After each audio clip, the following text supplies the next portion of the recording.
Welcome to the Disaster Recovery Podcast. I'm your host, Josh Santo, and this is the show where we reveal the untold horror stories and hard-learned lessons of software as a service startup life as told by the SaaSholes who lived through it. Their stories about the managers, departments, and companies they worked for will leave you thinking, what a disaster. Our mission is to help you bring order and sanity to the chaos you will undoubtedly encounter in your own adventures in SaaS. Through stories and conversations with our guests who have been there and done that in all aspects of SaaS, from sales, marketing, product, and more, you'll get the tools and insights you need to recover from disaster.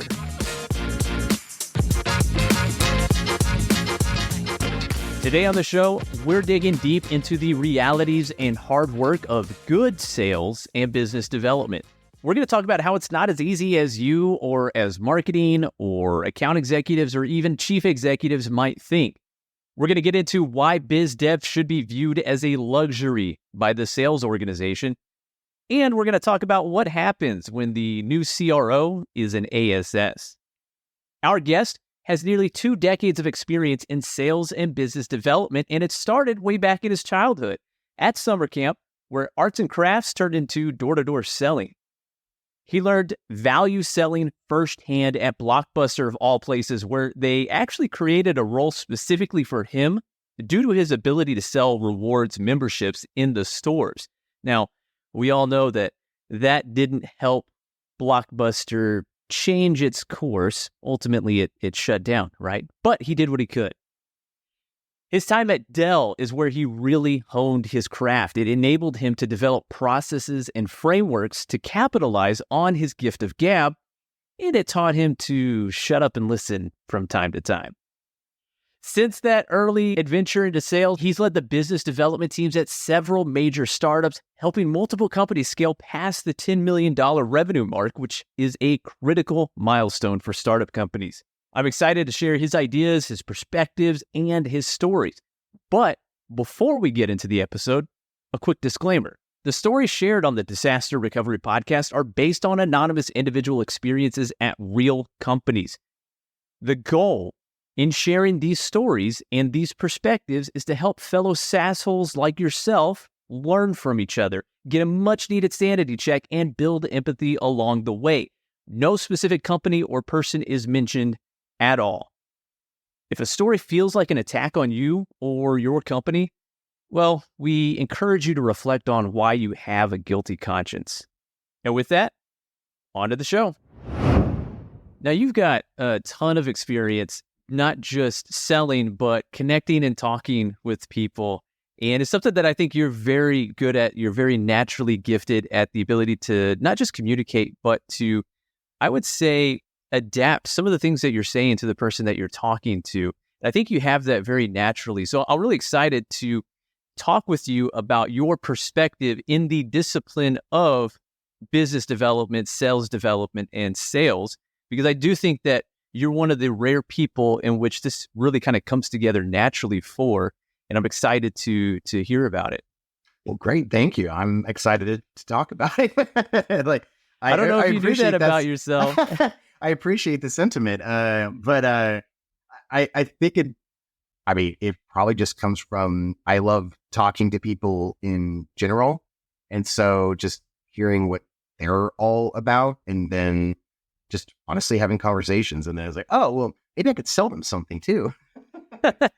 Well, you're also a storyteller as well, which is something that, of course, comes very much into play in sales. Yeah, I have a very different background than maybe most other salespeople, different interests in the arts and how to tell a story, and then how to communicate that to people, and what are the points to hit on, and what is meaningful to the audience, or, in this case, in regards to sales, what is meaningful and what's the value proposition to someone that's actually going to really give a crap about. That makes a ton of sense, and it's certainly in line with how I view selling in my time working in solutions consulting, dabbling a little bit in some activities that an account executive should take on, but as a solutions consultant who had no boundaries, I tended to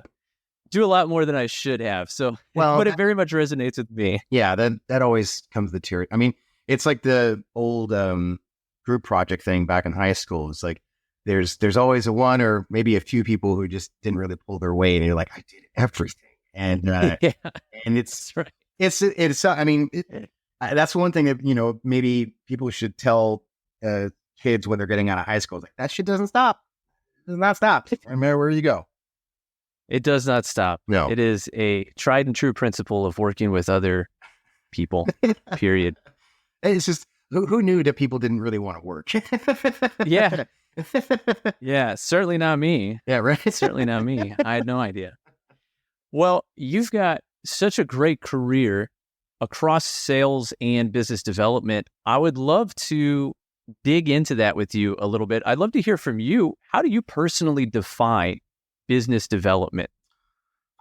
The business development was, I didn't really know about it until I would say halfway through my career, because I thought a lot of the actions or the activities that now I know that an SDR or BDR would normally do was just natural for a salesperson to do. But then to have that extension of a sales org is like, oh wow, this is an interesting idea for me, who's always done these things just naturally, like being basically the tip of the spear for a salesperson, or the sales cycle and the sales journey, and then the customer journey. So you're the first impression for the organization. So like that's kind of a heavy lift, or like a lot of weight on the person's shoulders. I mean, as soon as you cold call someone, or the first time you meet someone, you're trying to sell them, and you sound like a Dumbo, then I mean it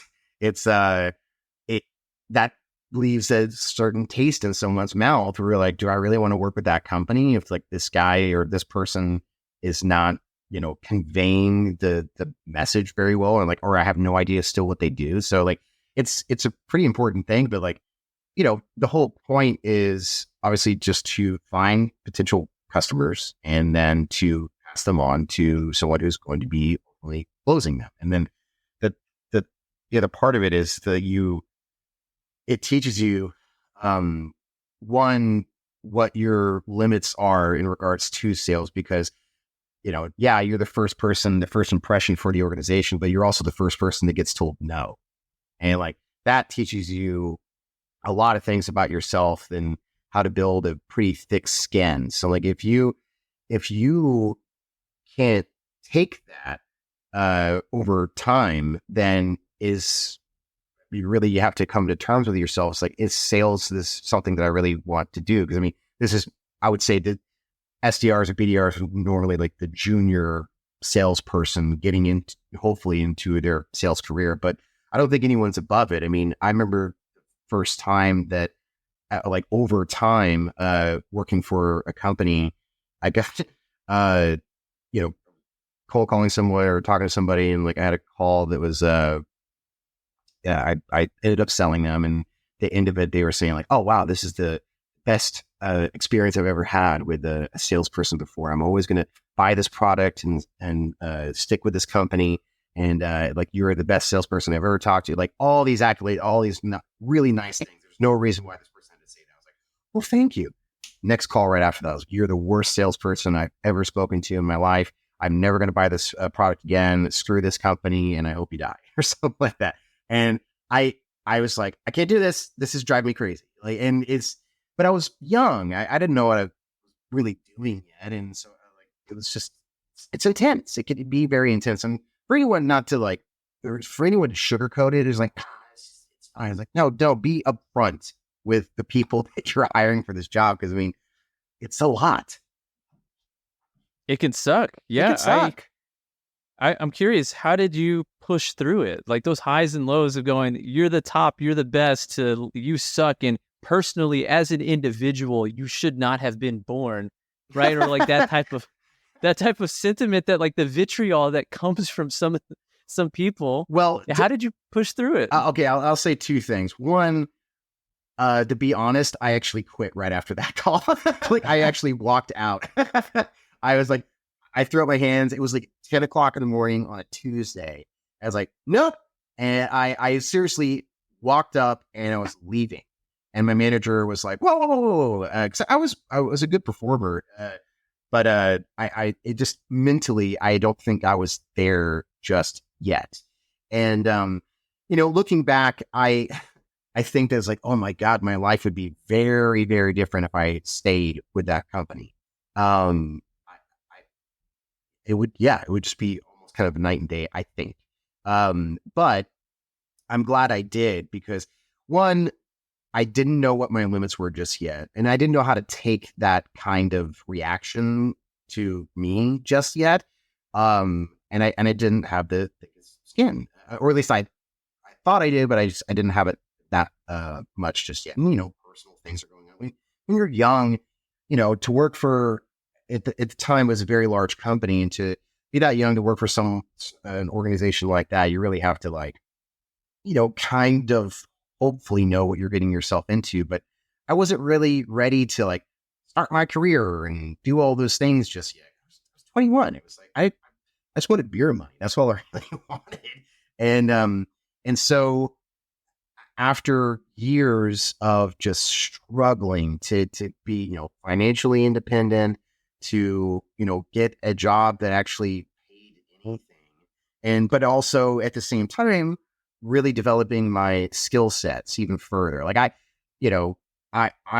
thought that the gift of gab was just I was going to ride that wave until the bitter end. And I was like, oh no, there are other ways to actually do this. And there's techniques. And I think more than anything else, actually listening to your prospects and customers of who you're trying to sell and really understand okay, what is the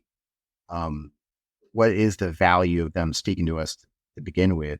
I learned all those things after I quit that company. And it actually made me stronger. Because one, and then I knew okay, what was the lowest of low that I can do in regards to sales, and then build my way back up. And it made me, I think, ultimately a better salesperson. Because I was stubborn. I'm still stubborn, but I was stubborn enough to challenge myself and put myself through the ringer, which that's how I got through it. But I mean, I don't recommend it to everybody, but I mean, if you want to have a hero's journey, you can go for it. But I don't necessarily recommend doing it the way I did. I certainly crashed and burned in the first couple of tips I had as a business development representative. Mm-hmm. We had a special project going on at the company, and I had no training or anything like that.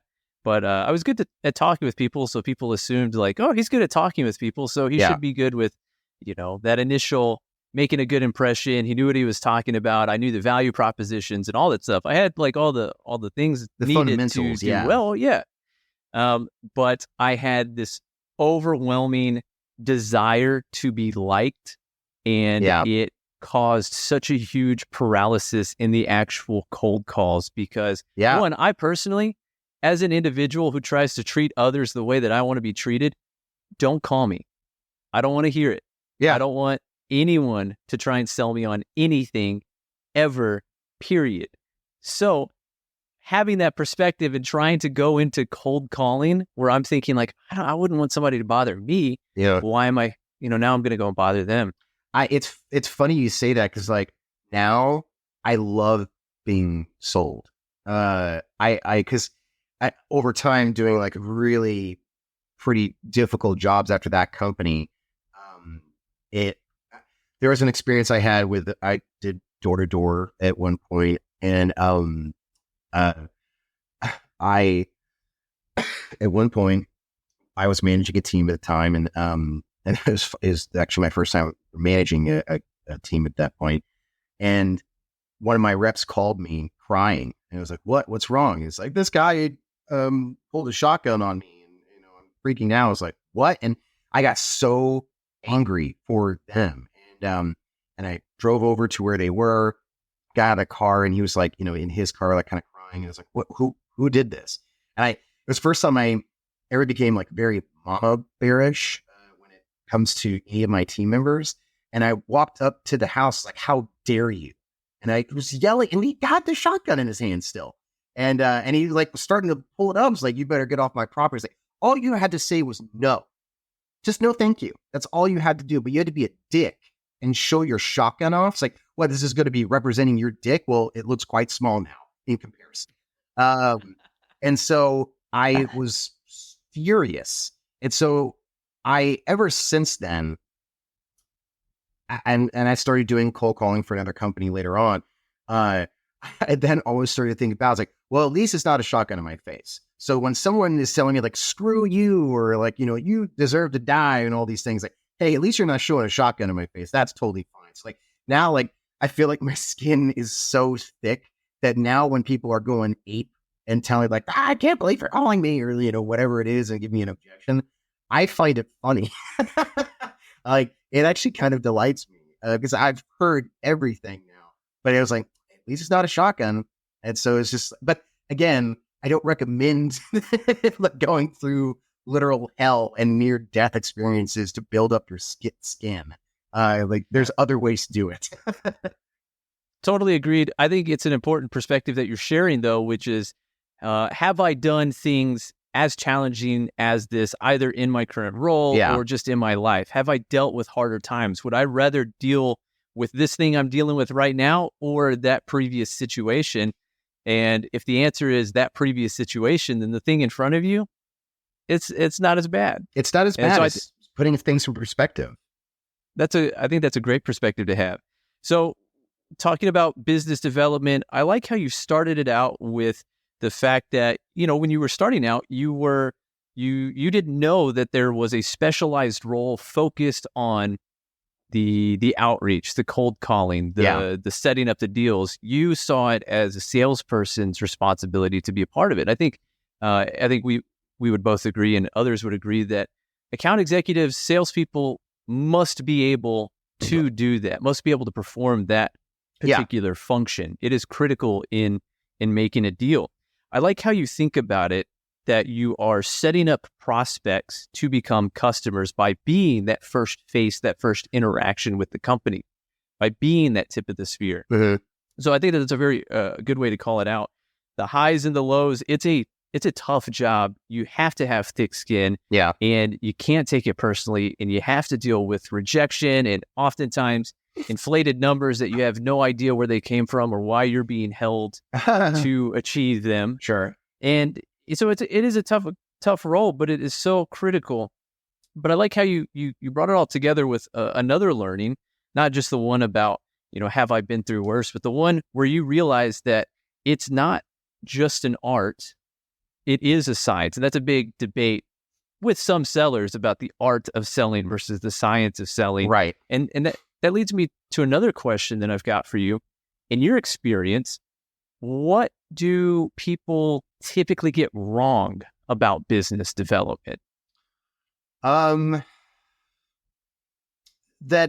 one, it's easy. Like, I think that executive leadership tends to not remember what it was like, or if they've ever done it at all, and thinking this like, well, they just, cut your teeth, and they make it very, the way they explain it, or the way that they explain it off, is very blasé that I've seen. And I mean, I think every salesperson worth their weight should have gone through kind of like the ringer. It's like, it's like you're training for a sport or something like that. It's like you kind of have to start from, you have to learn how to do, lifting weights and sit-ups correctly so you don't break your back and all that kind of crap. And so like, I think that they tend to forget that, and then they just write off as, well, just do it. Just do it. Like, and I have I'm very adverse to passing things off. Like, I hate it when people say, when someone comes up with like, bad news or devastating news about something, and you're telling someone and they just say like, oh, that sucks. Like, that sucks. It's like, I know that. I know it sucks. It's like, I'm trying to, converse with you and gain some kind of empathy or sympathy at the very least. It's like, what the hell are you talking about? It sucks. It's like, just do it. It's like, yeah, I know, it's my job. Like, of course I'm just going to just do it. But like, what does that mean? And I think a lot of it comes to like, those like successful any kind of like biz dev departments, man, like you're talking about a wide variety of people who get into that role, people who, trying to either get into sales ultimately and have to start somewhere, tend to be younger people. Like, it's a very stereotypical thing about, kids right out of high school or college and getting into a company and blah, blah, blah. And like, definitely these days. And I think that, there's another common misconception is like, oh man, the younger generation, which I also find very demeaning. Like, because I'm an older millennial, but it was like, oh, millennials just, think it should just come naturally, or, they expect so much. It's like, okay, hold on 1 second. It's like, screw you, you dick bag. Like, that's not how this goes. Like, they expect more out of you because you're a company that made a multi-million dollars in revenue. And it's like, yeah, I expect like some training, some like continuous training. Like, hopefully, how to do these things and how to tell us how to do them. It's like, sorry if our expectations are high. It's crazy. But a good sales development team needs to have that type of training, like teaching the science behind it. And then the art behind it is more of that's the subjective side of how to teach, like, certain techniques. And, but everyone learns at a different speed and rate. Like, sometimes it takes people a little bit longer. And that's where it goes back to like leadership, which is why, I think that out of touch executives, just things like, oh, just teach them how to listen. It's like, teach them how to listen. Are you stupid? Like, what does that mean?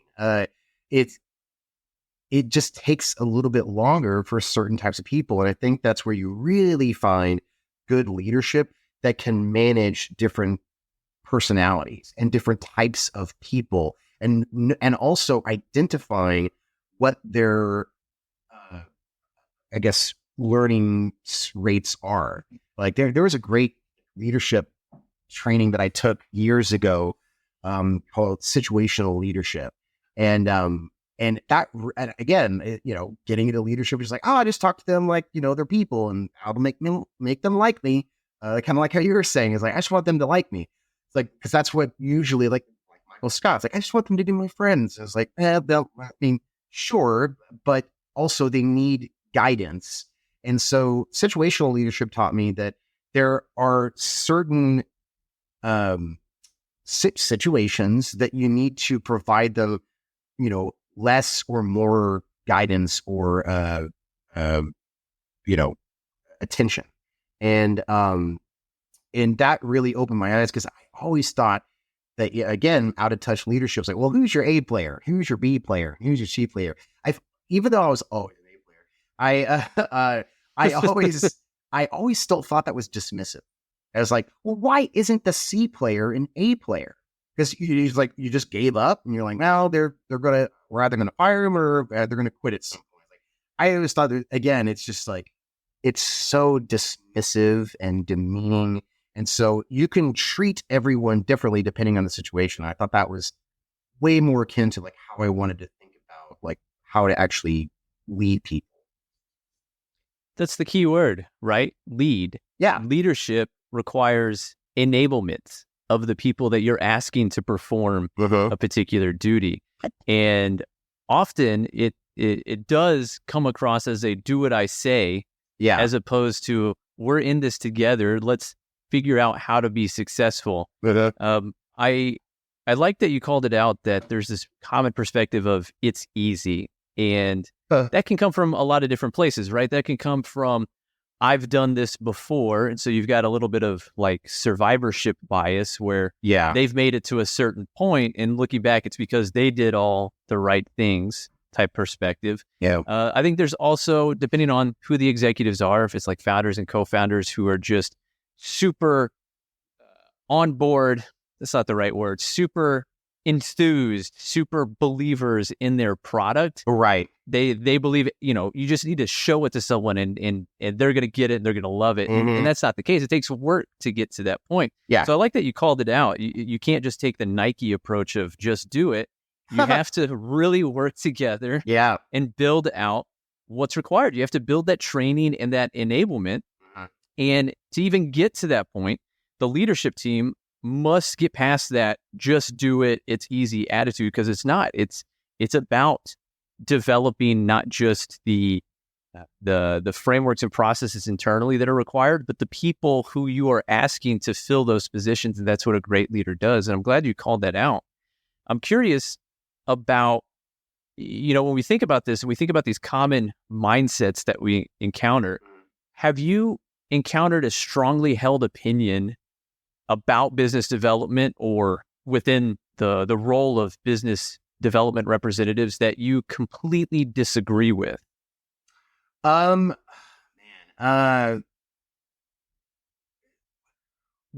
that, and this is geared towards more of just like other people's perceptions about what biz dev or sales development does.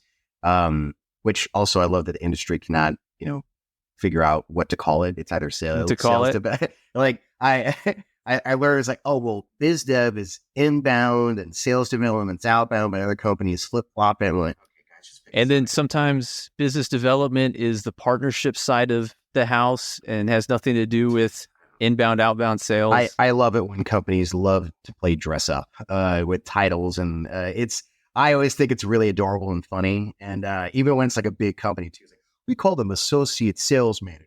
And they're like, so they're cold callers. Like, okay. It's like, just say it what it is. Shoot it straight. Don't try to sugarcoat it. It drives me crazy. Yeah. Shoot it straight. But that the biggest thing that it drives me crazy is that biz dev people end up becoming like almost like admins or secretaries to AEs. And like, no, that's not what they are. They like, everyone has a function in the sales cycle. I'm not just talking about salespeople. I'm talking about marketing. I'm talking about CSM work. I'm talking about implementation. I'm talking about everything, every part of it. The whole company.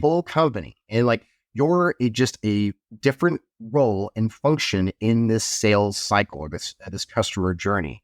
And sales dev or biz dev is, again, like we were saying earlier, is like the tip of the spear. So like, they're not here like to bend at the will for the AE to either like, do R&D, research and develop the pipeline and find, like, God almighty. Like, this is the one thing I want to say to any company that is either has a sales development team, like, please, for God's sakes, invest in a data management person. Like, if you don't have a data management person, excuse my language, you're fucking idiots.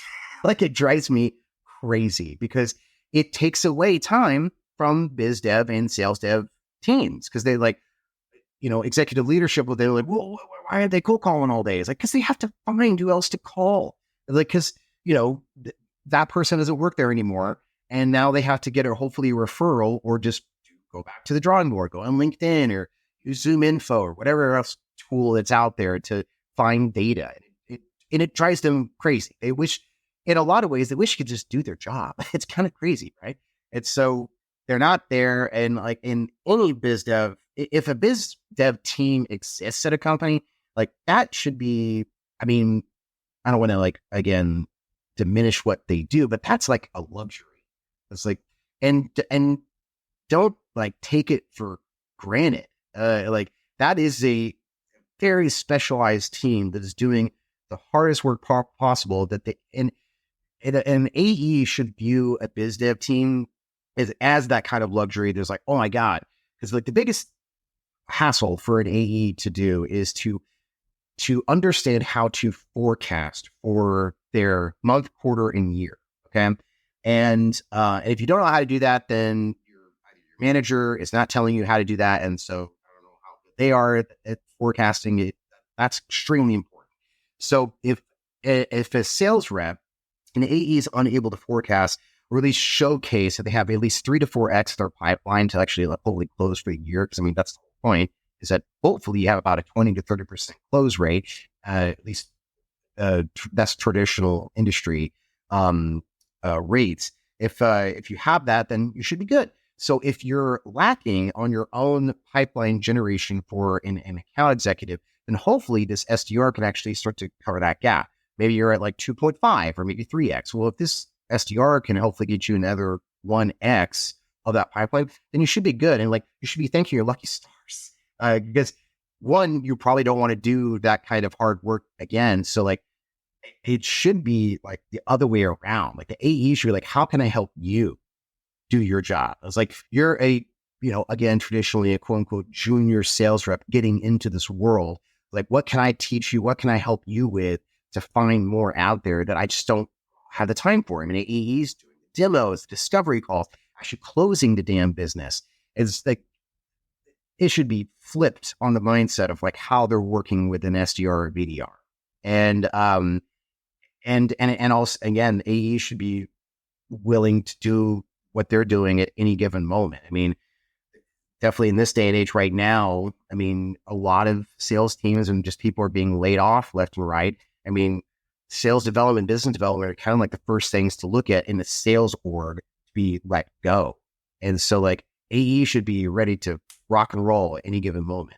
And because I think also, and I've been an account executive and I know I can be just lazy in general, but AEs can be lazy as shit when they're doing their job and just like sit back and watch the leads roll in. I mean, if you do that and you feel that way, then quite frankly, it's like you got still a whole lot learning still left to do.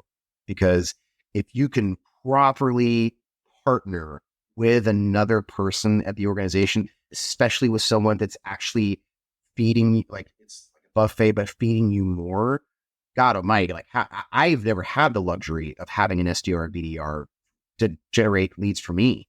And so it's like to have someone else do that, I'd be like, what can I do for you, person? Like I want to help you out because it's going to help me. And that's how I also view like leadership. It's like your success breeds my success. And that's how an AE should look at it as well with the BDR and SDR. It's like your success will breed my success. What can I do to help you out? And that's a concept that's true between any relationship within the company internally and prospective customers and current customers externally, is what can I do to help you out? Because the more I can help you, the more you're able to be successful. Ideally, that turns into a mutually beneficial situation for all parties involved. Yeah. I like how you called it out that business development is a luxury. And really, especially the smaller the company is, this idea of specialized roles are, in fact, a luxury because there's so much involved in, let's say, sales, for example. Yeah. Right? You have to, ideally you're working with the marketing team and ideally the product works in as something that solves a problem that people are wanting to pay for. Let's assume like all these ideal situations have been set up. You have to find who you're going to reach out to. Ideally, they've reached out to you, but not always the case.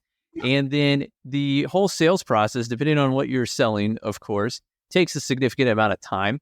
You have to make it trackable and traceable so that one, what is going on and what needs to happen next, and your boss knows as well. So that's often updating Salesforce, for example, which is a pain, a time-consuming activity. It takes away from doing the actual job, like how you brought up the example of cold calling. How come people aren't making more calls? Well, it's because they have to do all this other work just to prepare to then make the cold call. And so the more that you can have specialized roles who take that off and pass it on, almost like creating an assembly line, right? And like that's the nice flow of work that you want to be able to happen to process that.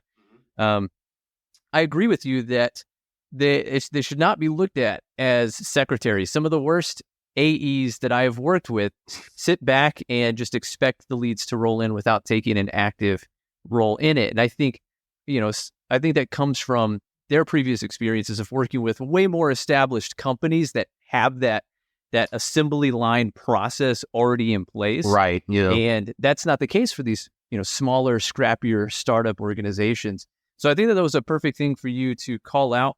I have seen very successful AEs and BDRs working together to be strategic. Like, here's the division of labor. Here's the division of responsibilities. I'm going to do X, Y, and Z. I need you to focus on A, B, and C. My goal is to get this piece of information so that we can go to this person and do this thing, et cetera. Right. Which is a totally different scenario, one that I'm sure you would approve of. So I think it's a great thing to call out. Yeah.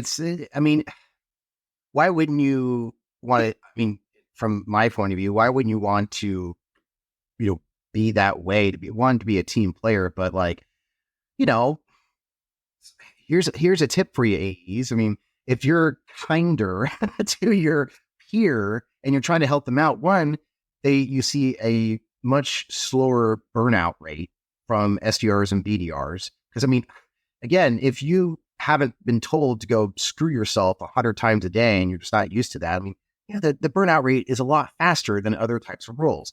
So like, if you're collaborating, but also showing like what else they do after they, graduate, let's say, from an SDR BDR role, like that means you're also helping the organization retain them. Like that's the biggest thing too, is that you're all a part. It's like you're still kind of internally selling, like working for the company too. Like a lot of people just don't realize that. And it's like, well, it's either make or break it. And I'm like, you don't have to think that way. You have to go through like a gauntlet, and it's just like whoever comes out through the meat grinder is like, oh, they're A-okay. It's like there's still people that could be taught and develop these techniques, even though for how difficult it can be. And like an AE is a part of that too. And man, it's unfortunate when, and I've seen this, like you're saying too, is, I've seen AEs develop great partnerships with SDRs and BDRs, and there's nothing more fulfilling to see that, because it's just like they're also human. Like, why are you treating them like shit? And then sometimes they just completely take advantage of BDRs and SDRs. And I think those salespeople, like, one, my initial reaction, like that mama bear kind of aspect, is just like, I don't want them to work with you at all, and you can go screw yourself. It's like, then go back to the drawing board and develop yourself, or like self-generate.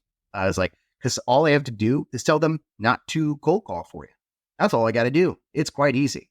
And I've done it before. And they're like, whoa. Like, they just like, well, what do we do? It's like, well, that's because you're a dick, and you were trying to take advantage of this person, and they're just trying to start out in the sales career, because now all they're knowing is like, oh, so AEs are bastards. It was like, what are you doing? And like, do you realize that your actions are affecting this person's like one perspective of like what a sales career could be, and then they're just going to perpetuate that when they become an AE themselves as like, oh, I guess I treat like SDRs and BDRs like shit. Like, you idiot! It drives me crazy. Yeah, that's why I can't get on board, with the workforce issues that you hear a ton about in the media and you hear this quote, people don't want to work anymore. Right? Like how frequently does it come up? And I hate that, because I'm a big believer in extreme ownership, which is that concept popularized by Jocko Willink. And I think that is such a prime example of not taking ownership when people say people don't want to work anymore. Yeah. Because really, it's people don't want to work anymore for you. For you. Exactly. For your company, for your industry, for your department, for your management team, for your AEs. And that idea of extreme ownership, of really coming together and understanding, okay, but why do people not want to work? It's not government handouts. I mean, look, some people are going to be in that camp. But sure. But it's much more. It's not going to be the majority. No, not at all. They just like, I'm sorry, I guess people just don't want to be treated like shit. It's crazy, right? And it's almost an abdication of responsibility. It's like, well, there's nothing we can do because people don't want to work, instead of looking inward and doing that self-reflection of saying, well, what, is it enjoyable to work here? Because that's the thing. It has to be enjoyable. Like it just does. You have to be willing to put up with and deal with it. And for so long, that just hasn't been the case. And like you start to ask people, it's like, do you enjoy your job? And a lot of people say no, because they're just having to like grin and bear it. And it's like, why does it have to be that way? It's like, why do people like, it sucks so much that like, leadership or some companies just don't get it. And they're coming from this like 1982 mindset. It's like, well, you just have to go through hell and back to make it to the top. And then, you'll go through hell and back, and then someday you'll make $100,000 a year, and then commission on top. And like, why?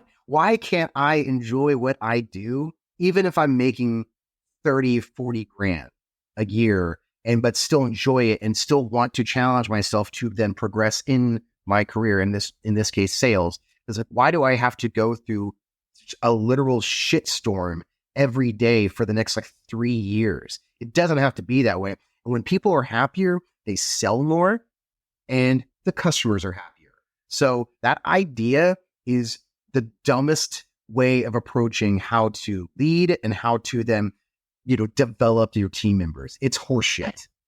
And this is something that I personally think has been brewing for years, maybe even for generations, but it was the COVID pandemic that really kind of sparked the mass amount of why, anything could happen in life. Why wouldn't we spend that time that we have doing the things that we want to do? Right. And I think that's an interesting topic for us to get into, because this is where your story of disaster starts, right?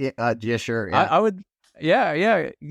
Setting the scene, you and I had talked, this was right around the COVID pandemic that your story that you're about to share comes into play. So tell us about your story of disaster. Well, the organization I was working for right before COVID was seriously, at that point in my career, the best company I ever worked for. It was fantastic. I loved the culture, the people, the product. I thought was great. Leadership, for all its blemishes here and there, was pretty solid. And the person that was leading the whole organization, one of the founders of the company, he was still very actively involved. He would still get on. I remember he got on a customer call with me. The guy was so many rungs up on the sales totem pole. I was like, oh my God, I can't believe this guy's doing this. And this was a fairly established company. And I appreciated that. And so the pandemic hit, and it was funny. I just, cause I was leading a sales team, a full sales cycle team. And then I had a chance to develop a sales development team at a company that hadn't had one in years. And it was like, oh man, 2020 is going to be a good year. I'm going to the first couple of months, we were doing crazy business. We were making tons of setup meetings and discovery calls.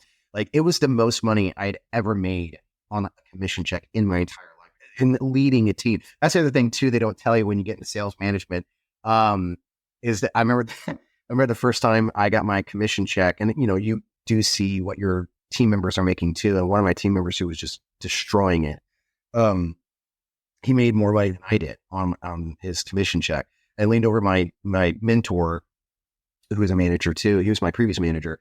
And I asked him, I was like, what the hell is this? And he just welcome to the fucking show. I was like, wait, what? And so, but leading the sales development team, I was making money hand over fist. They had to get the CFO involved just to make sure it was doing the reports correctly. I was like, yeah, we are. So then this funny thing happened in March in 2020. And of course, COVID broke out. They sent us all home. And then about a month or so later, they furloughed everyone. And then 3 months later, of course, the CEO, had to be optimistic. I think in August, everything's going to be fine. Well, so about a third of the company was laid off, and which included myself and a lot of my team members. And so I was out of job, and I have great recommendations for video games. Animal Crossing was awesome. And so I then had the opportunity through my network and then people that I had previously worked with to work for basically a direct competitor for this in the same industry. And so I inherited though a sales development team, and it was like, okay, so this is kind of the first time I was doing that, and also we were doing everything remotely. So but I had a chance to do that actually with the previous company, because 2 of my team members were based in another state, and so I was like, oh, this could be weird. I'd never had to converse with people just only via Zoom, and it actually became easy. It was like, oh, well, just keep up the same cadence of, doing one-on-ones, team meetings, stand-ups, or whatever it is, and be readily available on Slack if they need you for whatever reason, but just set those expectations. And it's not, quite frankly, that different from managing people face to face. You lose that, little personal touch here and there, but you could still manage well, even remotely. And I learned that very quickly. And then the pandemic hit, and now I inherited this team. I was like, oh, this is not that different. So, but these team members, these SDRs, had worked all throughout the pandemic, which I was like, I don't know how you guys did this. Like, this is nuts. And but a lot of them had been there for a while, where they're wanting to take their next steps into an AE role. And I've been very, vocal about career development and wanting to, like, you do your time, you're hitting your numbers. Then I've always told my team members, like, I want you off my team in a year. Like that, I want you to take that next step. Because I mean, if you're an SDR manager or leader or whatever it is, I mean, you got to be prepared to, like, get them off your team, even though if they're kicking a lot of ass for you. It's like, that's insanely unfair. If you just like, well, but they're my best person, I want to keep them on my team. It's like, then you deserve to be fired. If that's the way you say, I fundamentally believe that. Because if they're that good, then they need to get onto hopefully a sales team to make more revenue for the organization. Crazy concept, right? And it's like, how do you not think that way? Anyway, so it's not a common thought process among managers, among leadership, and I think it's really related to what is the culture that's been set and who's teaching them how to be a certain way, right? Because this is not, we can get down to kind of the previous topic of the art and science of sales. Well, there's an art and science to leadership too, and that perspective of you're a top performer and I want you off my team, assuming that your personal goal and development and growth is whatever these next steps are. But I do think it is the responsibility of a leader to help guide and shepherd people to where they want to go. 100%. Yeah. So COVID hit, you were furloughed, then laid off, and then you landed at a competitor. So the same industry. Yeah. And this was an industry that was decimated by the COVID-19 pandemic. So this was like, just to make sure everyone understands the challenge that you were taking on of making a team successful, of building a team in this time frame for this industry with this type of product. It was quite the undertaking, and I wanted to make sure that the gravity is understood. I appreciate that. I mean, I always, I think about, like, don't make excuses, but, like, that's a very special situation. I mean, none of us had been, at least for us, have ever been in that situation. What do you do? Not only from the individual standpoint, but, like, as a company, and how do you not go? I mean, plenty of companies went under, and I mean, people were fired and laid off and shit. Yeah. So it was very difficult. So since most of my team members were looking to become AEs, and they were not hiring internally just yet, because they were basically just trying to, like, hold on to every customer they have from either canceling or hell, just trying to, like, hopefully have them not go under themselves, and just retain as much as they had. So they weren't internally hiring yet. So I lost, like, a good 60-70% of my team within the first, like, 2 months, because they're like, I got to move into an AE role, and because I had this other opportunity. And I was very, empathetic, but at the same time, I was encouraging, like, we're not doing this right now. We're not hiring for it. So you have two options. One, you stay here and we will work together on not only making you still very successful and exceeding your targets here in this role, but hopefully within the next 6 months, if we're going to start hiring for, SMB AEs, then we'll have that opportunity. But if you need to take this leap right now because you need to either make more money, or this is the opportunity you want to take now and it's presenting itself, then I fully encourage you to do that. Like, I'm not going to tell someone, like, stay here, it's gonna get better. Like, I can't in good conscience do that. So I lost about 5 of my team members very quickly, and it was like, I get it, I totally understand. But I was also tasked with 2xing my team within, I started in, like, November of 2020, and by, like, March or April, 2x it. I was like, well, I just lost most of my team, and and then it's like I had to rebuild it, but I did. I mean, we had to be very creative and nimble how we were approaching the marketplace anyway, because again, half the country was still shut down, and the industry that we were selling into was still just utterly fucked from the pandemic. And like, what do we do? And we just had to be super creative and figure out ways that we can like kind of double up SDRs on particular territory, because it was a territory based go to market strategy, and which in an odd way actually helped us out quite a bit, because at least like, you know, more of, let's say the central time zone was a little bit more laxed on COVID restrictions. So they're like I will say in a very horrific way, thank God for some states that just didn't, I guess, give a shit about COVID, because it kept us afloat a little bit. But that still was, you know, kind of devastating for states that were way more restrictive, that also were, you know, Californias and New Yorks that were, you know, I would say have that industry they were selling into was supposed to be a lot more profitable. Anyway, so, but we did it.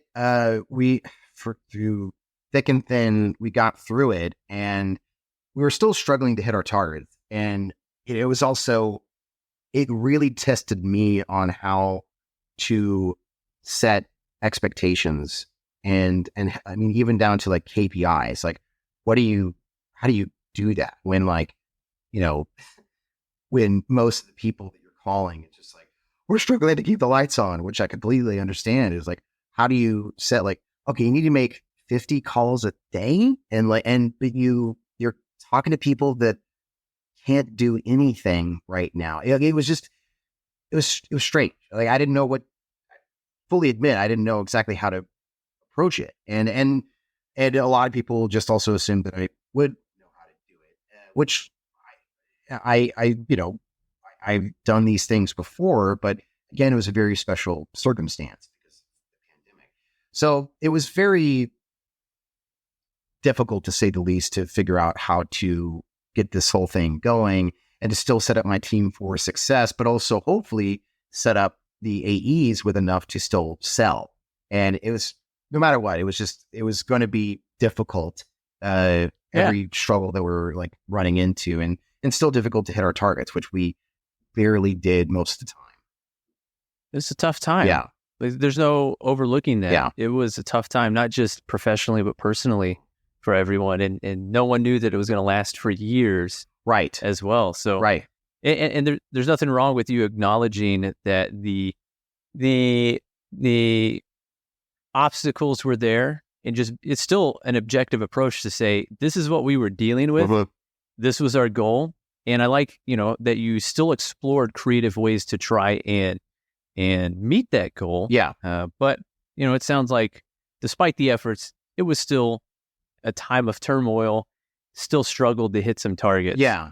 But, you know, for everything we were going through, I was able to still, you know, build up the team back to the full 8, you know, head count, and then 2x it. But by when I was getting to like 13 or 14 head count, I told the leadership, we got to get another manager in here. So I had the first opportunity to manage a manager, and then manage a much bigger team all around.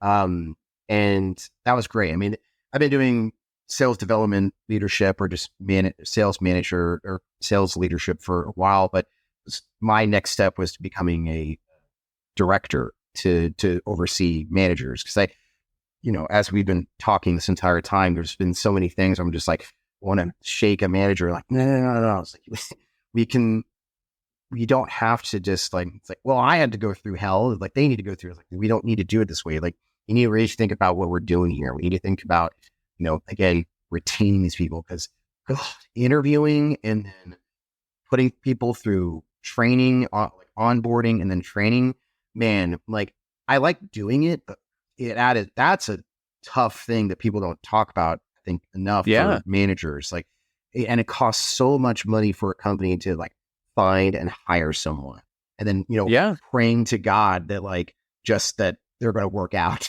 Because like back at when I was 21, I did a month of training, at that big company. And I remember the first day on the floor, I had a buddy that was like my buddy there. We went through training together. We were both very excited, and they just like pushed us in the deep end. All right, go get out there and be somebody. And I came back at the end of the day with my manager. I was like, that was rough, but I think I'm getting it. And then my buddy, he was like, yeah, that was it for me. I'm done. And he quit right there. I was like, wait, Wow. what? And he's like, yeah, I don't want to do this. And he went through a month of training, and the first day on the floor, quit. I was like, whoa. Wow. And my manager was like, yeah, it makes sense. And it was like, and I was shocked because I was also coming from, my background, being, I would say, from humble means, maybe, that was just like, you have a job. What are you talking about? You can't quit. And so, Yeah. so I never quit a job before at that point. I always just had to like leave for, because I moved or whatever. It's not talked about enough to where like, man, you got to approach this by, you want to make this a place to where your team members want to work and also be successful. I mean, you're not getting into usually sales just to be like mediocre. That doesn't make any sense. It's like, you're not going to make any money that way. Right. No, I think that's a great call out. You were tasked with managing and developing a team during a very tough time and had retention problems for factors outside of your control. Yeah. I appreciate that your focus was on what was best for them and being real. I think that that's all you can do as a leader. And there's going to be those situations where it's like, look, there's just not an opportunity for you to do that thing that you want to do here. And I can't guarantee that there's going to be one in the future. Right. So your options are to continue doing what you're doing or look to change it up. And I think that's such a great thing for you to call out. It's not for everyone. Like this role is not for everyone, but it is a tough situation. Yeah. So at that point, you were trying creative things. You're trying to keep the team afloat. You were trying to lead them to develop these deals that AEs could then take and close. Things weren't happening. What happened next? Well, we were building up the team enough to where then we had, another manager, and we were about like 14, 15, 16 strong, like headcount wise. So we had full teams, but we were still struggling because it was still at that point, it was still in the middle of like 2021. And then getting past Q2, getting into Q3, I knew that the organization was trying to IPO. And when that happens, or when a company is trying to focus on that, that's when they really start to try to bring in the big guns, you could say, and then bring in people that are more or less going to make it happen like now. And so they brought in a new CRO, and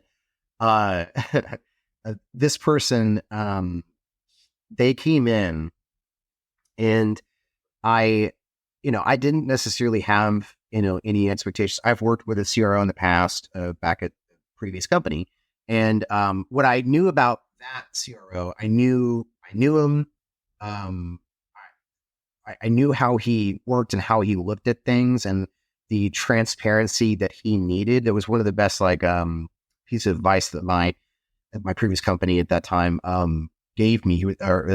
My director gave me. It's like, okay, when you go into those the leadership meetings and you're basically like a revenue ops call, and you're like, this is where we are for the week, the month so far, or for the quarter. He told me like, all right, you go in there, full transparency of where you are, what are the issues going on, how you're going to try to resolve them, and if there's any requests or asks of executive leadership to help you out to either resolve those issues, and you come up with those ideas of what they can do. You go in there, but if they have no questions for you, you did your job. Because the first couple of times I went in there, I was like, maybe I was a little too like salesy of like, how we're, approaching an issue or something like that, or asking too much of them. Like, I don't know. They didn't want that. They wanted like, what are you going to try to do? And then once they gave me that advice, I'd go in there and give them all the good, the bad, and the ugly, and how I'm going to hopefully try to cure those bad and uglies. and then move on from And there. that's a great framework, by the way. Yeah. Like to use consistently for sure. And then I was like, I was always in and out in like 5 minutes. I was super squeaky clean. And I was very animate with my team members. Like, you update your shit in Salesforce. I told them from day one, I was like, I want us to be the standard of a few things. One, I want us to be the standard of how to use our CRM. I'm a huge proponent of Salesforce. It's not difficult if you learn how to use it. And, but I want us to be the gold standard at this organization, the whole company, of how to use this damn thing and how transparency can work in our favor. And we were. I love that. And, but I knew how that CRO worked, and we were good. The CRO came in like a bull in a china shop. And, the second conversation I had with him, this was, I knew something was very wrong with how he started the conversation. He was like, "Hey, so I've heard a lot of bad things about you. Nice to meet you." I was like, "Wait, I'm sorry." Oh my goodness. I was like, "Excuse me, hello," and and you know, I was like, "Oh, whatever do you mean?"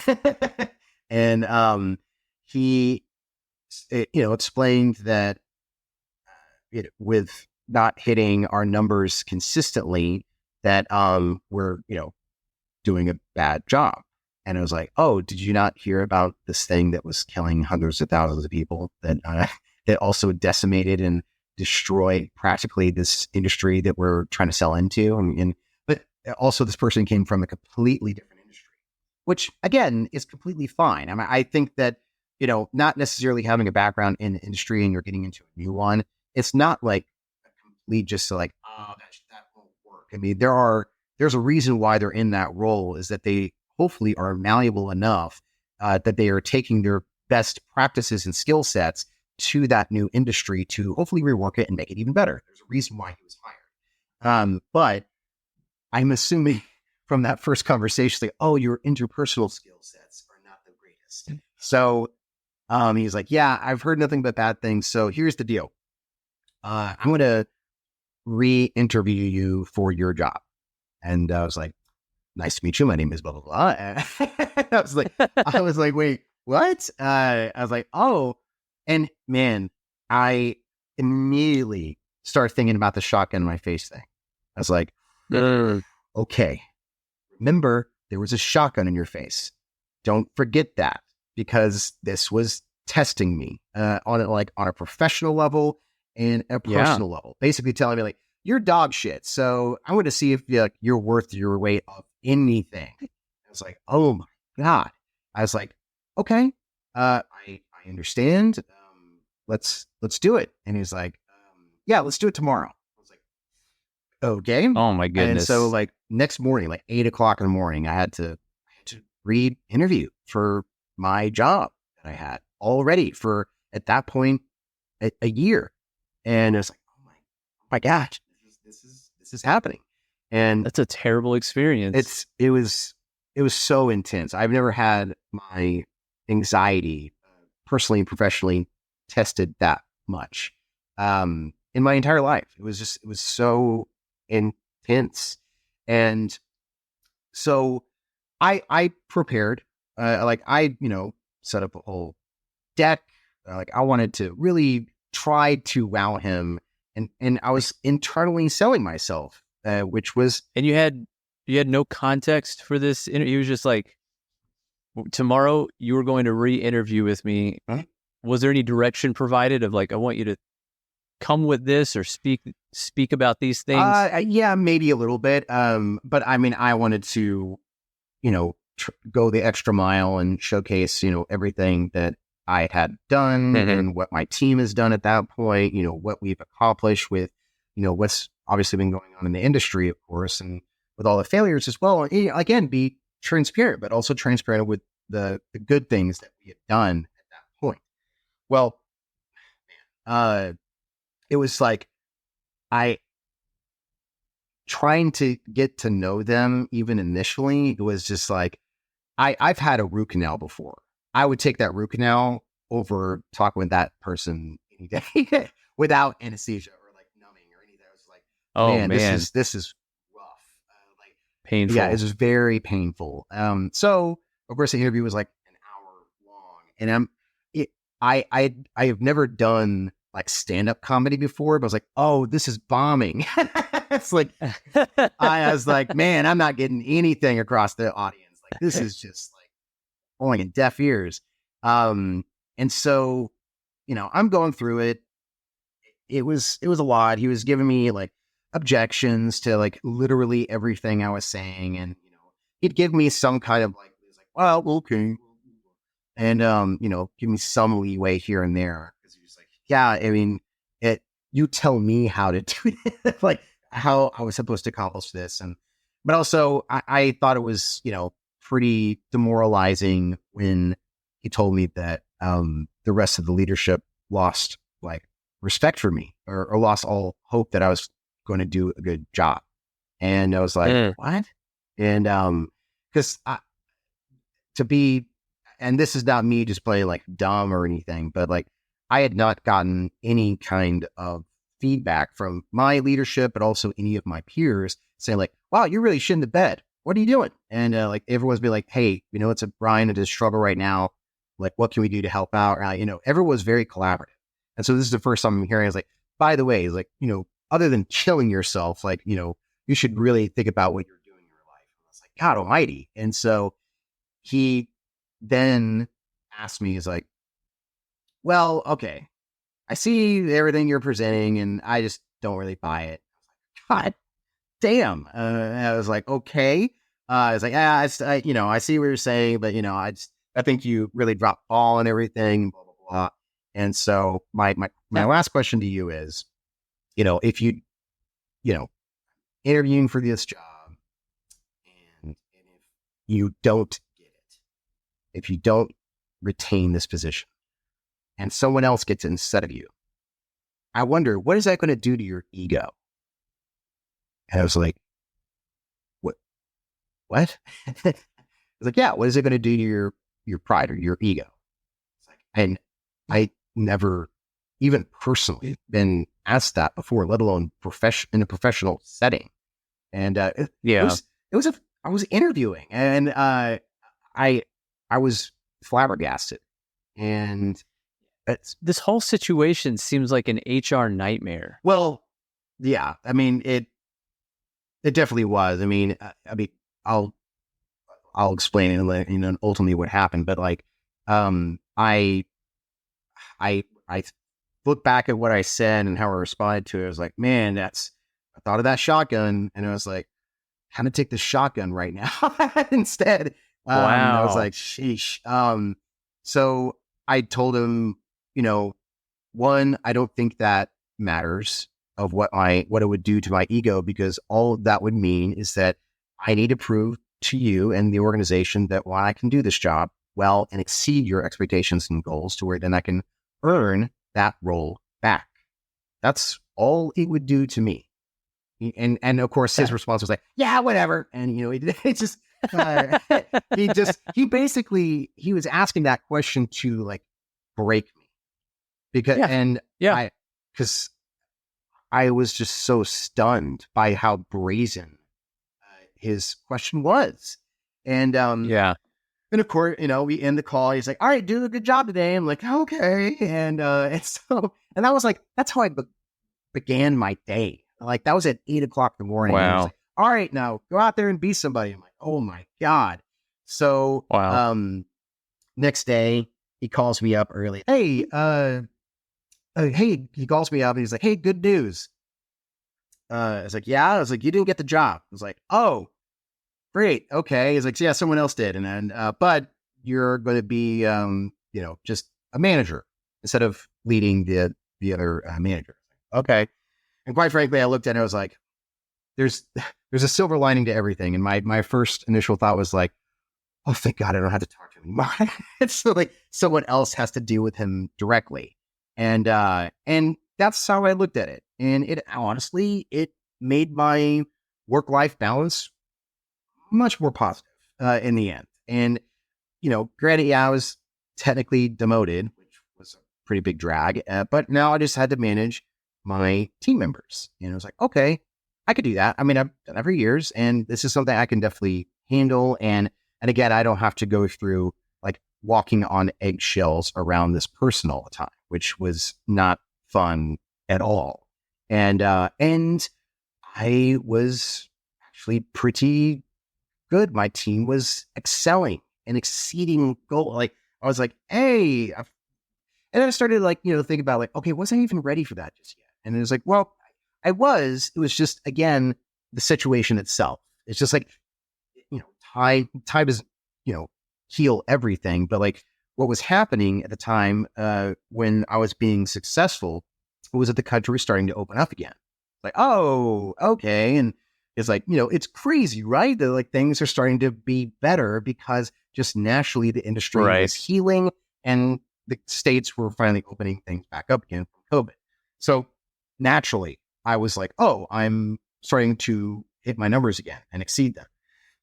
And we're doing better in this. And the other thing is that when I was managing the other manager and their team, I was still managing my own individual team too. So I was like managing like basically like 20 something people all on my own kind of thing. It's like, it's way too much. It was a lot. And so this person finally just got to manage us two managers. And then I got one of my team members to actually get promoted to a manager. So they're 3 managers. And it was like, 20 something, 26 strong headcount for individual contributors. So the problem is that director went on maternity leave. And then that meant that we had to like, SpaghettiOs, we have to work with the CRO directly again. And luckily and unluckily, that one of my colleagues, the other manager, they were like the de facto, or the interim director. And man, it's just like I can imagine like what like hardcore hazing was for fraternities, just like how much just utter shit that my peer and good friend went through during those 3 months that the director was on maternity leave. It was just like literal hell on earth. We had to do like QBRs, the 3 of us, and just go through it. And this CRO was just, man, it was as if it was the first time I talked to him again. It was just like, Jesus Christ. Like it was just so utterly intense. And then we just started to learn more about how this person worked with people and like the way that they viewed the world. They were very, they diminished the effect of what COVID did and like didn't think it was that big of a deal. I don't know what evidence you need. But I would say those, 600,000, maybe more now that are dead was good enough, but I guess not to this guy. And so, it was just dealing with him was so just awful at any given moment. It was like anytime he would call, like I started to develop like a fear or anxiety when I saw like the green bubble pop up on his name on Slack. It's like, oh God, that means he's working. Like, ugh. I just like I didn't want to see it. Anyway, so we would spend days and nights, the 3 of the managers, the 3 of us, just working together, just making sure that all of our numbers were airtight. We knew what we were talking about all the time, and we just still just like getting our kneecaps blown off at any given moment. It was just like, this is so fucked. So yeah, you already had a tough situation. This guy comes in and seems to make it worse. Yeah. And I love that you still are trying to make the best of it. You're still trying to find, what can I learn? What can I do? How can I develop myself? And how you took that as an opportunity to, once again, go back to, we're going to be this standard of a team. We're going to be the gold standard that people think of, and you started to lead your team to success. It helps that the market was shifting back into a more favorable position. Yeah. The person who took over your role that you got demoted from went on maternity leave. A colleague stepped up as the interim director, but it was back to you dealing with this guy who so far seems to have not really contributed anything positive to the company. No. And to go back again, I don't want to seem, when I've always thought myself as a team player. Now, did it, and this, my colleague, they were chosen to be the interim director, not me. And did that hurt for like a minute? Yeah, of course it did. I was just like, oh shit, like, wow, they really fucking hate my guts. But what that meant though was like, no, we're here for you. I was like, no, if that is their time to shine as much as possible, then me and the other manager that was there, who was on my team previously, like, we're here to make you look like a badass as much as we can. And like, that was the role that I was playing. And it wasn't my time. And that's completely fine. And I'm not going to be kind of like the type of person like, I make them look like shit. So that it makes me look like a badass. Like, that's not what I'm here for. We're all here to make each other look great as much as we can, and to build each other up.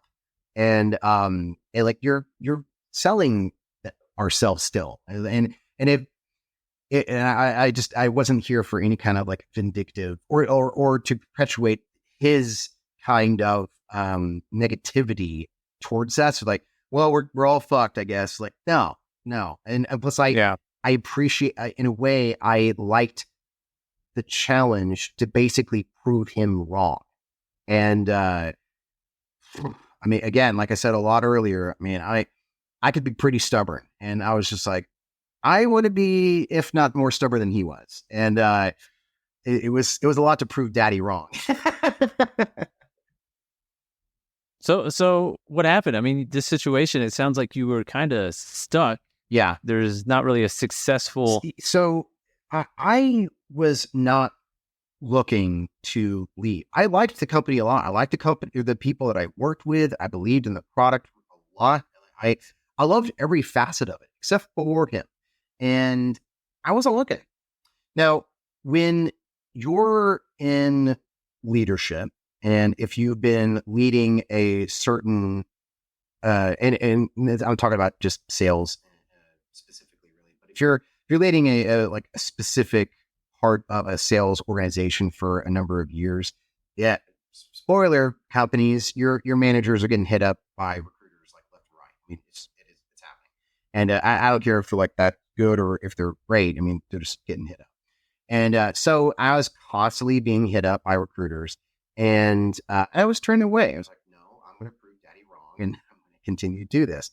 But then there was something that finally like broke the straw that broke the camel's back, with just like how intense the CRO was doing. And my work-life balance was off kilter like crazy. And I was pretty low and just like really, really struggling to build myself up still, and also keep optimistic for the rest of the team too. It was just a lot. So this company reached out to me, and it was definitely in an industry, one finally out of the industry I've been working in with the past like basically 6 years at that point, and into an industry that I was really interested in, which was sales enablement and sales engagement tools for SaaS. And I was like, oh, okay. And we talked. Also, by the way, if you're remote, it's way easier to apply in an interview than having to figure out like, yeah, I have to get I have to go to my optometrist for 3 hours. And so to interview face to face. So it was kind of the right place at the right time. It tickled this interest that I've had for a number of years now. I've had a few of my colleagues and mentors go into that industry, and I was like, this is a really cool service and product. I like the people that I'm talking to, and it was all very quick. I mean, seriously, from soup to nuts, it was maybe took like a week and a half. And wow. Yeah. And so I was like, I'm doing this. And so and the funny thing was that the director was still on maternity leave, and I had to call him. I was like, I have to talk to you. And I told them that I was leaving, because I accepted the job offer. And so they understood, but I was very, very clear. Like this, I want to be explicit here. I am not leaving because of you. I'm not leaving because of the organization, the product, the people on the team, no one else. I'm literally leaving only because of the CRL. I need you to know that. That is it. And at that point, four or five other sales leaders, and I'm talking like VP level too, VP, director, two directors, and another manager, and maybe another manager or something like that. They all left and cited him specifically why they're leaving. And so I was the fifth or sixth person doing that now. And it was funny. This guy, he found out, of course, and I told my colleagues first. I didn't tell the team just yet until honestly about a weekend, until like 2 weeks, because I didn't want it to slow anything down. I think it was like the end of a month or a quarter or something like that. And he said he was going to call me to talk to me about it. He never did. I didn't speak to him towards that last 2 weeks at all. And I don't know if he knew that I cited him specifically, but, during my exit interview, I was also very explicit to HR, and it wasn't like, I even says like, look, this is not a thing about like, it's either him or me. And like, I know they're not going to choose me. Like, that's crazy. They brought him in to help sell the damn company. Like, why were like, yeah, but what's his face? We should keep him. I'm not going to do that. And, but I said, is like, my concern is that I don't think I'll be the last leader to leave because of him. And that's something that you guys have to figure out. That's not on me anymore. Can't do it.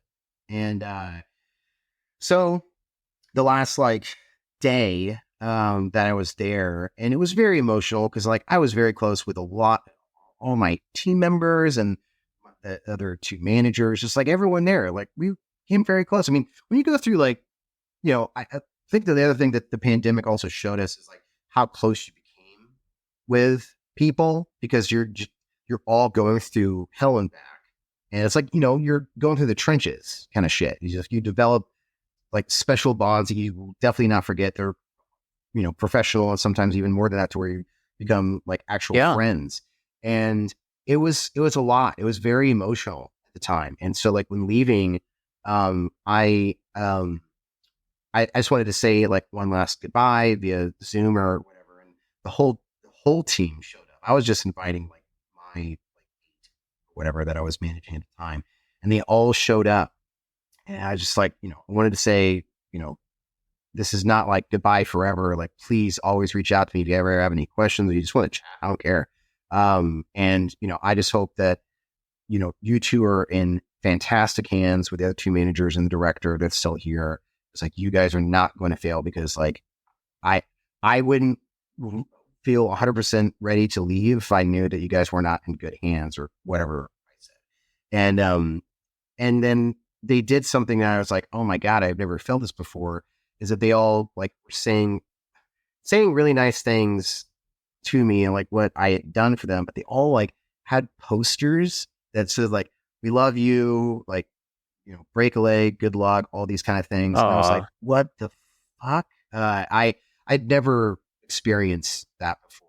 And because I really wanted to change things for that team. That was like, they gave me this opportunity to have a lot of creative control over how to develop this biz dev team and to build it out and to take it to the next step of where they wanted it to go.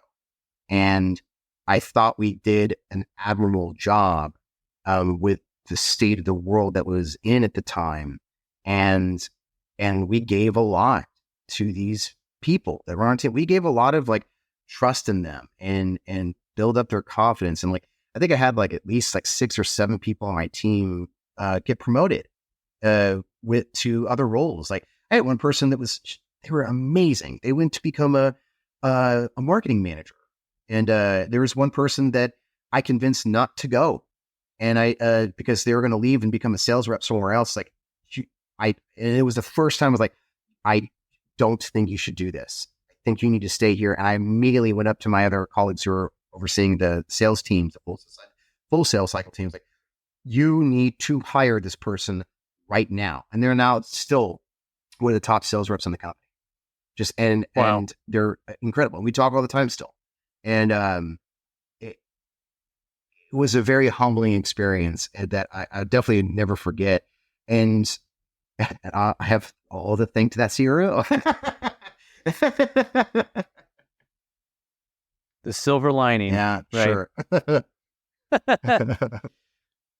So you were stuck with this tough situation. The industry was decimated. You started to really rebuild the team, even though people were departing pretty quickly for, a lot of valid reasons. New CRO comes in who is going to make sure that the company does extremely well, or whatever they sell themselves on, and comes in and just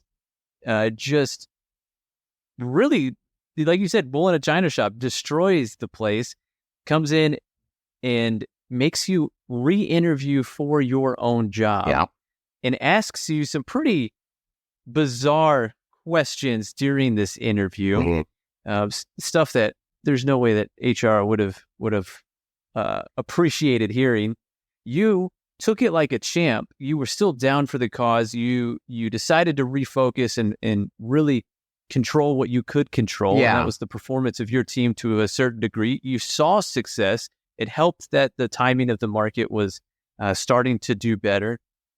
The director that took over your role goes on maternity leave. So then you're back to really having to deal with the CRO, because now you're supporting the interim director who needed a ton of help just dealing with this monster of a personality, as well as ridiculous demands and expectations. And it sounded like you were just resigned to going through this until this way out presented itself, and you found a new opportunity, one that got you excited, which is certainly something you deserve. And I'm so glad to hear, one, that you got this new opportunity. You were able to get something that you deserve, but you saw firsthand the recognition and the appreciation from the people who you had served through your entire time there. I think that's, that's such a great, up and down. Overall, it sounds like you won in the end. Yeah, I do appreciate that. My mindset around managing anyone really in the end and leading them is that I want them to be hopefully by the time I'm finished with them, a well-rounded individual, to where that they can proceed in most cases with sales dev or whatever to follow their sales career, whether that be here or elsewhere. Like, we can't, I'm realistic. People will leave companies. I did. And, but I want them to be prepared for anything and knowing also what they want. That's one of the things that I think that, that it's not talked about enough with definitely at that role. It's like, hopefully start to develop an idea of like what you want to do.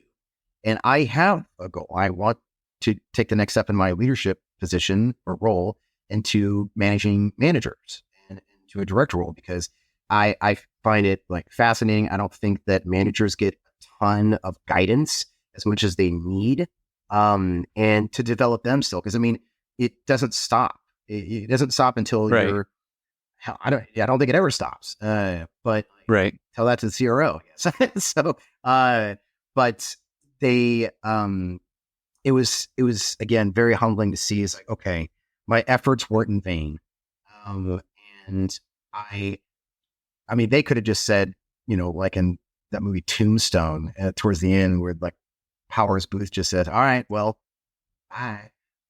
Bye. Like, they could have just said that to me, but like they didn't. And I knew it was like, okay, not to say it's like I made an impact here, but it's like, okay, I feel good. I feel good at what I did, even though I had to go through a lot of own like personal turmoil, but I also didn't bring that to them.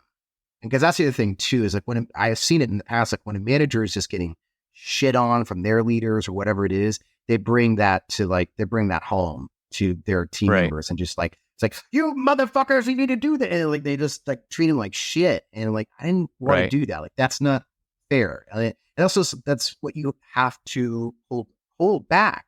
Is you can't just, granted, like, yeah, you have to set, goals and expectations, and, you have to put people in action plans, tips, and all that crap. But you can't be like, it's like, you piece of shit, you're not doing this. Like, I'm going to have to make you re-interview for your job, and blah, blah, blah.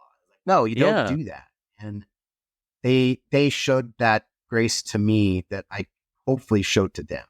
And it was like, for how much like the worst professional experience I was going through with that CRO, that moment right there showed me like maybe one of the top 3 best experiences I've ever had in my professional career.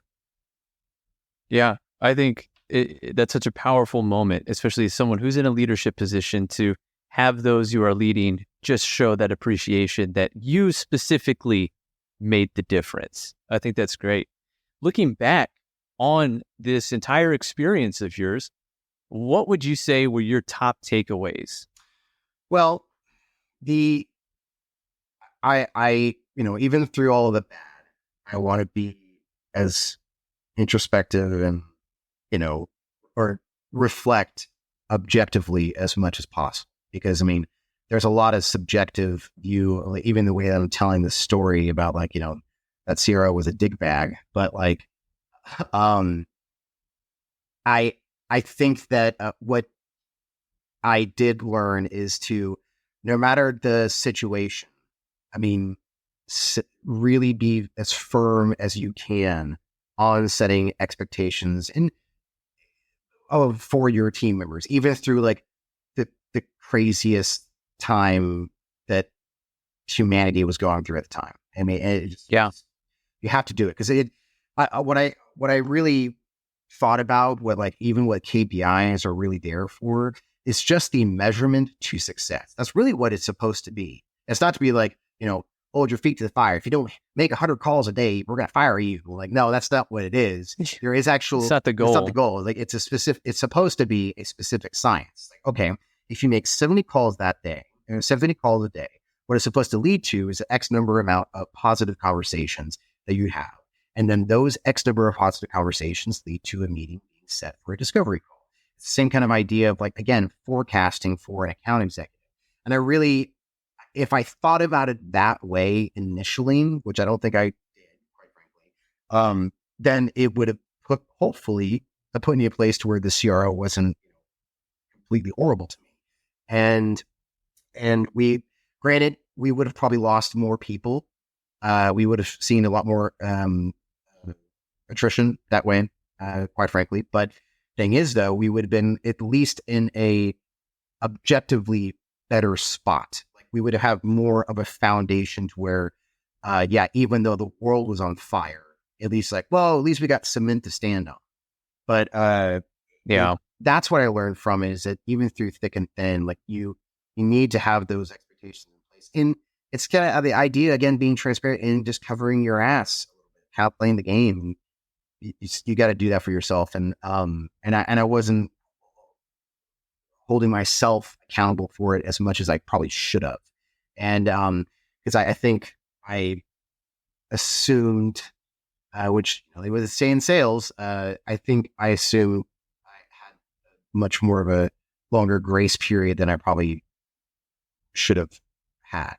And that's on me. But I also assumed that even being a leader, that your leadership would hopefully give you some kind of mentorship or guidance. And quite frankly, before and the aftermath, that director, who was a great person, they were great at being the director took over my role.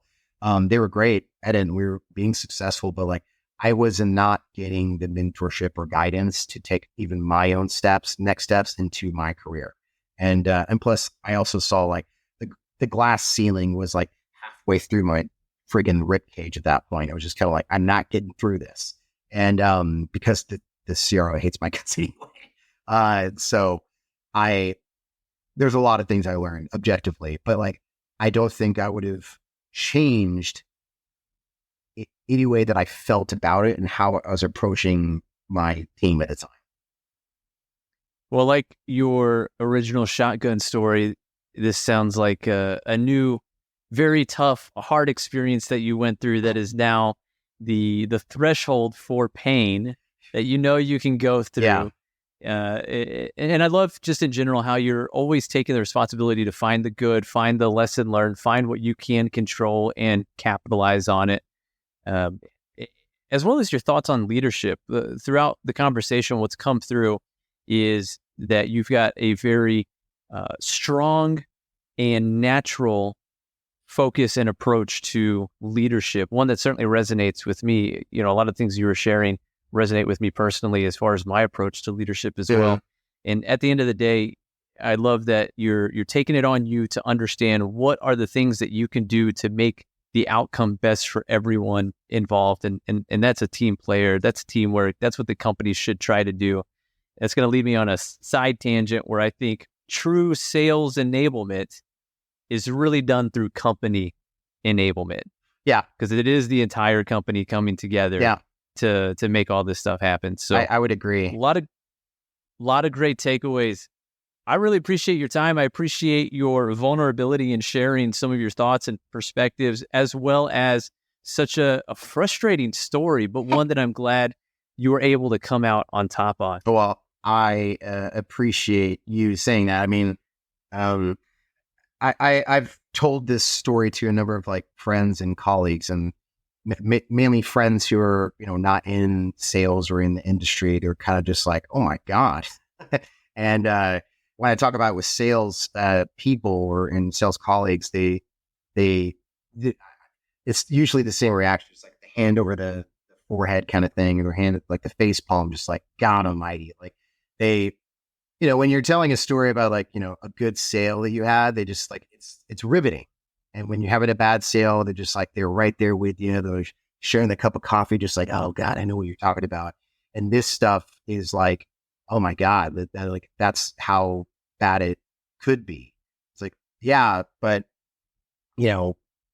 saying that the natural parts of leadership or whatever, I appreciate that. I don't know if I'm necessarily like a natural leader. It's just more about, again, what I've learned from good leadership and also from bad leadership, basically what not to do. And I've taken those two things and molded it into the, my natural personality that I have and put it to where I think is the best, not only for the company or like for the individual, but for the company. And that's how I lead it. Because I always feel extremely grateful that anyone is giving me an opportunity to work for them ever. So it's like, no, if you got me, you got me.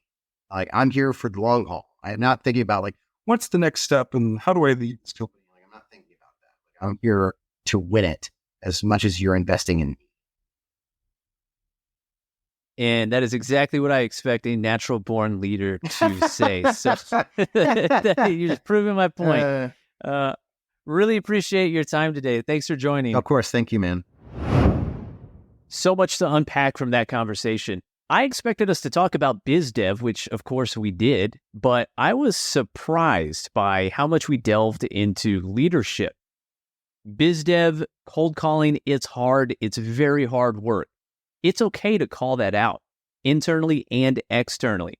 And if it's not working, be a part of the solution. Don't just dismiss it as just do it. It's easy. It's your job. Figure it out. That's not going to help. That's not enablement. And like we talked about on the show, the best sales enablement is company enablement. That's where you're helping the company and the company is helping you. Now, a good leader partners with their stakeholders to enable them, not to dictate to them. And geez, what a disaster story. Let that be a lesson to all listening.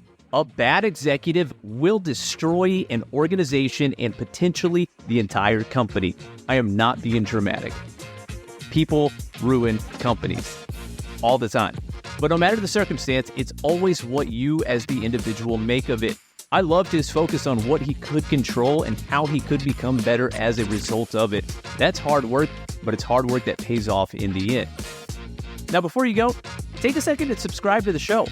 Let us know how much these stories resonate with you by leaving us a rating and a review in Apple Podcast or Spotify or any podcast player of your choice. And share these lessons with a coworker or even a boss who's going through it with you. Who knows? Maybe your story of disaster could be next.